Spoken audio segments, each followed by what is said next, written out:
Austin, welcome back to the project. Oh, it's good to be here. Well, it's great to have you here because you were last with us 8 months ago, I think. Elvis had not yet come out. Feels like a lot's happened. Feels like a lifetime ago. How's your life changed? Man, it's been, I remember the fear that I had before the film came out, just not knowing how it was going to be received. And it just means the world to me right now, how everybody's responded to it. I feel so grateful and relieved, to be honest. Well, sure, I can understand. It was never in doubt, though, given the performance. But we spoke to Baz Luhrmann last week, and he was just raving endlessly about how good your performance was. But he said something really particularly interesting about Priscilla. She said, you know what? Every move, I could not believe it. He's a miracle, every wink. If my husband was here, he would say, hot damn, you are me. And how did he know my husband's rage? Can you explain this miracle to us?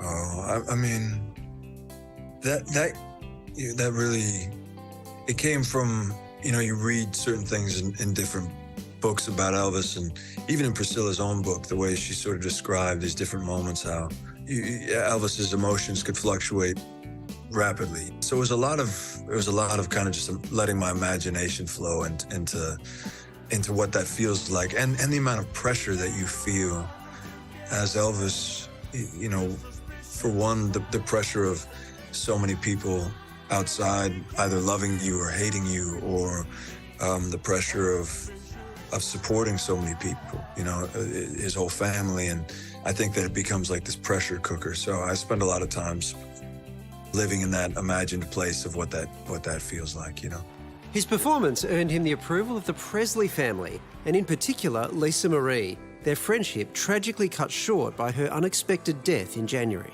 The moment that really meant the most to me was when I first read that email from Priscilla. I got tears in my eyes.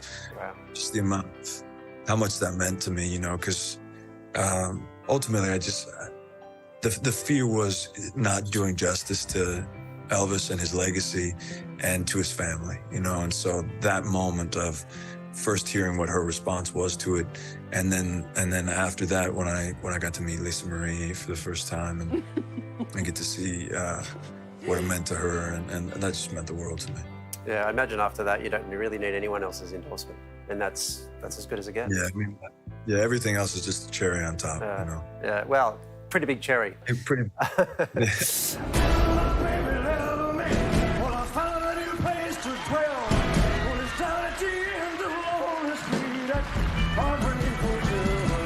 I imagine with this whole journey and your sort of explosion onto the global scene, you've met a whole lot of really amazing and interesting people, but I'm particularly interested in the idea that you met Paul McCartney once. What happened? That was a moment I will never forget. I've been friends with his daughter Stella. I met her in London, and we became friends out there. I'll tell you the abridged version, but basically I ended up on this train after her show with her and her father. And we had the entire train ride, and he and I were sitting across from each other. At that point, that was kind of my in. And so then I said, Paul, you're one of the few people in the world who actually had the opportunity to meet and hang out with Elvis. I'm just so curious to hear what your story was, because I'd heard the apocryphal stories of how the Beatles had met Elvis. And so then he told me his story, which he said that all of the Beatles got in the car and they drove up to Elvis's house that he had here in Los Angeles in Beverly Hills. And he said they knocked on the door and Elvis answered, and he said he just looked beautiful. And we were such a fan of his. And so they went in, and at one point, Elvis picked up a bass guitar and started jamming. And then Paul said, I play the bass a bit. and so then Paul picked up the bass and started playing, and then Elvis picked up a guitar, and they all just started creating music together. But the thing I'll never forget was that Paul said, he said that Elvis had this jukebox in the house that was playing this song called Mohair Sam. And so he said that Elvis was obsessed with the song, and he played it over and over. And so I said, Paul, I've never actually heard that song. And he said, Stella, see if you can find the song. And so Stella found the song, and she had her two, AirPods, and put one in my ear and one in Paul's ear. And so it's just the two of us listening to this song that he listened to with Elvis, and he starts banging on the table and singing the song to me that Elvis had listened to with him all those years ago. And that's just one of those pinch me moments. You know, I can't believe that was my life. You know how I said it was a pretty big cherry? I mean, it's a bloody big cherry now, isn't it? Yeah. I mean, yeah, we got to find a different term. It's a watermelon. It's a watermelon. I don't know what this is. Austin has spent years perfecting Elvis, studying every detail, befriending the Presley family, and even picking up a southern drawl that lingers today. Thank you. It's the kind of all-consuming role that has defined his career and changed his life. Do you think he'll always be with you? Absolutely. Yeah. It's at this point,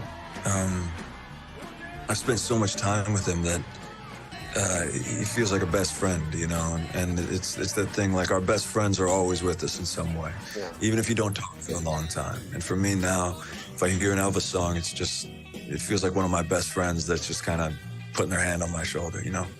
Well, your best mates seem to be Elvis and Paul McCartney. It's a pretty good list, I have to say. I feel very grateful. Yeah, congratulations on that. We're grateful for your portrayal, especially as Australians, because, you know, in an Australian film, we're very proud of this, and so you are now an honorary Australian. I don't know if you know that. That means the world to me. I had the time of my life in Australia, and I can't wait to be back. Fella. Yeah. Is the Elvis voice staying now? I can only assume that's it forever. Wow. Yeah, it's remarkable. You spent 2 years in Italy and you didn't get an What accent. do you mean? Parmesan! If you haven't seen Austin and Elvis yet, please go check it out. It's on select streaming services. You'll find them there.